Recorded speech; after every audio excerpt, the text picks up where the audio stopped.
Hello বন্ধুরা, শুভ দুপুর। তো তোমরা কেমন আছো?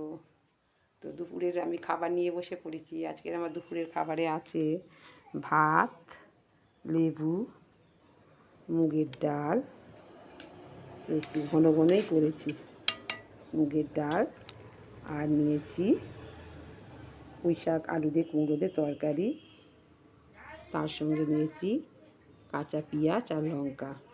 এই পুঁই শাক আলুর তরকারিটা প্রচণ্ড ভালো লাগে, মানে সব শাকের মধ্যে আমার ফেভারিট পুঁই শাক, প্রচণ্ড ভালো লাগে।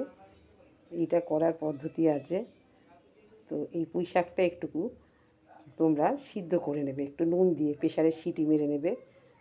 তো সিটি মেরে নেবে, তো 5 ফোড়ন শুকনো লঙ্কা ফোড়ন দিয়ে করবে।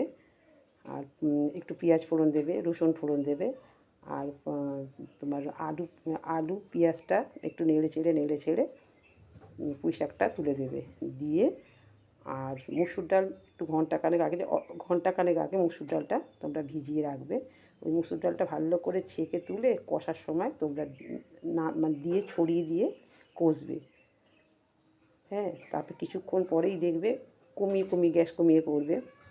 তো কিছুক্ষণ পরে নামিয়ে নেবে। এটা জল দেবে না, মানে অপূর্বই খেতে হয়। এটা মাছ মাংসর থেকেও প্রিয়। তোমরা একবার ট্রাই করে দেখতে পারো। তো এই ছিল আমার দুপুরের রান্নার ভিডিও। আমার দুপুরের রান্নার ভিডিও যদি কারোর ভালো লাগে, প্লিজ বন্ধুরা পাশে থেকো। টাটা, এর পরের ভিডিওতে আবার দেখা হচ্ছে।